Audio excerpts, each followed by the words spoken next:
Hi, booktube. It's been a while. I've cut my hair and got some new glasses, so I might look a little different.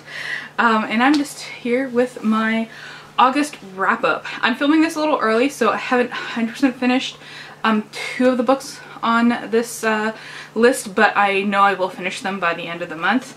I just had today to film and thought I'd get it out there, so I have my handy-dandy booktube notebook here where I write down all my notes, and let's just get into it.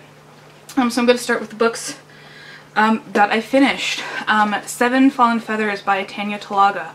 This is, I kind of hesitate to call it an amazing book because of the topic, but this is an amazing book. It's about a community in northern Ontario called Thunder Bay, and what happens is a lot of the northern Indigenous communities don't have adequate secondary schools, so what they do is they send their kids to Thunder Bay, and they set up their kids with, she sometimes uses the term foster family, but the parents haven't given up their rights. Their teenagers are living with other families, people that they may know or may not know.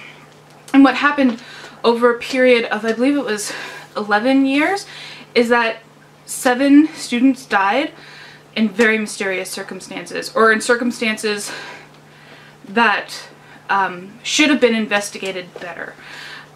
Most of them were drownings, or the bodies were found in the water.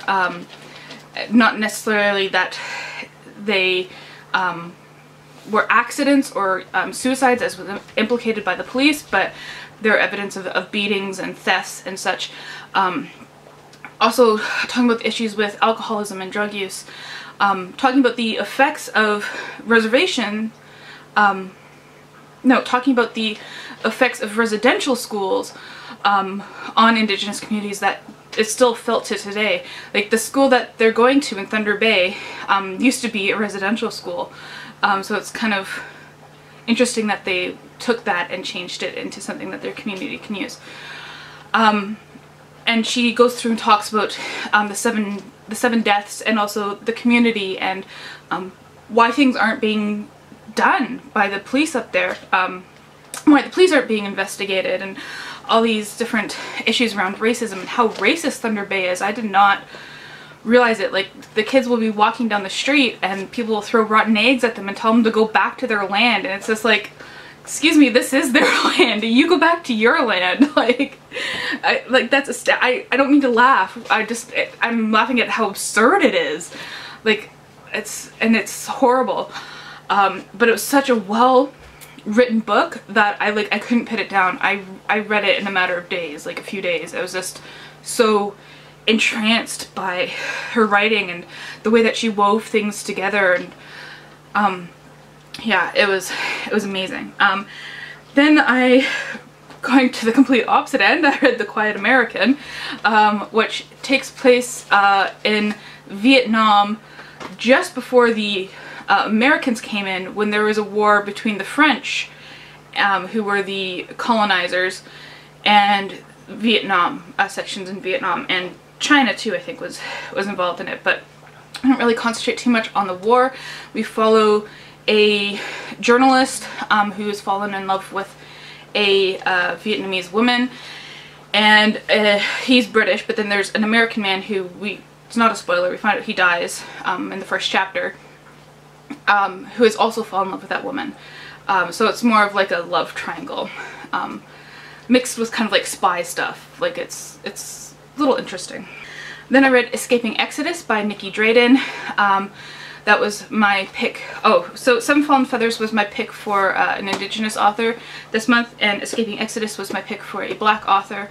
And that was really interesting. I really loved the idea of the ship, which is a beast, like a beast out in space, like an actual animal, that these spacefaring people go in and they kind of reconstruct it so that it's still alive, but that it will accommodate them and what their needs. And we follow this, it's not really proper to call her a princess, but in like in like English terms, like in our terms, I guess the equivalent would be a princess. So she's the next in line to become matress, which is kind of like their version of a queen. And we follow her as she comes to realize that things aren't necessarily what they seem. My religious pick for this month was Zealot, The Life and Times of Jesus of Nazareth by Reza Aslan. And this is another incredibly readable book, and it's placing Jesus in the historical context of Palestine at the time.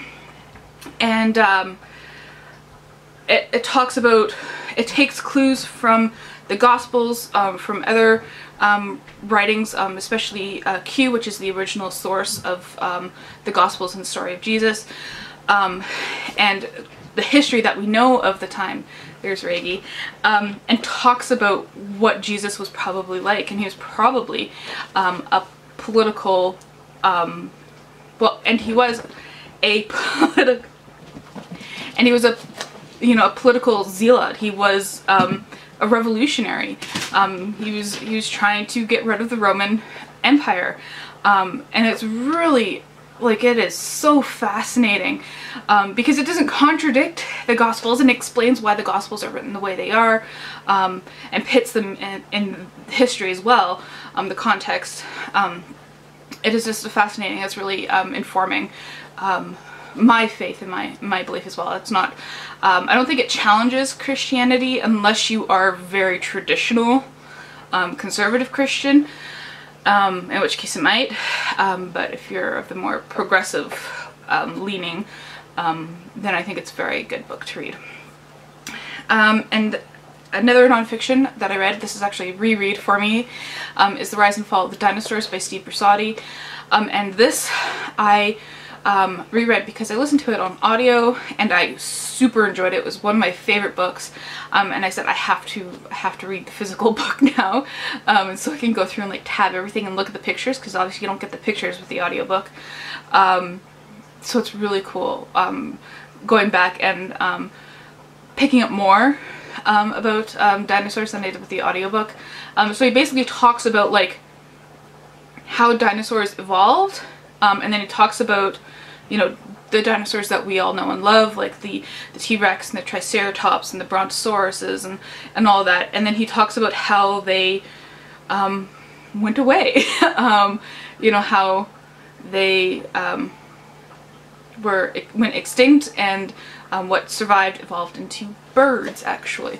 Yeah, it's really cool. On audiobook, I decided to plow through the next few books in the, I don't know, sometimes it's called the Rivers of London series, and sometimes it's called the Peter Grant series. I call it the Peter Grant series, by Ben Aaronovitch, which starts with Rivers of London, but I listened to the novella The Furthest Station, and that was quite interesting. It's about a woman who's kidnapped, and they have to rescue her, but the magical element is that there's these ghosts whose souls or whose essences are trapped in jars, and a man, and the jar kind of links to this alternate reality of some sort. It doesn't really explain it, whether it's heaven or another universe or something imaginary or something just magical, and a man in that world is sending ghosts out to deliver this message that this woman has been kidnapped. And it is really well told. I really enjoyed it. And then there's two books that I haven't finished this month and I won't finish this month, that I'm going to carry over into next month. That's Black Leopard, Red Wolf, by Marlon James. There's no reason why I haven't finished it, just that I started late and I haven't finished it. And it's a fantasy based on African mythology. And Lie Sleeping by Ben Aaronovitch, which is book 7 or 8, I can't, lost track at this point, of the Peter Grant series. This is a full novelization, and I'm listening to that on audiobook.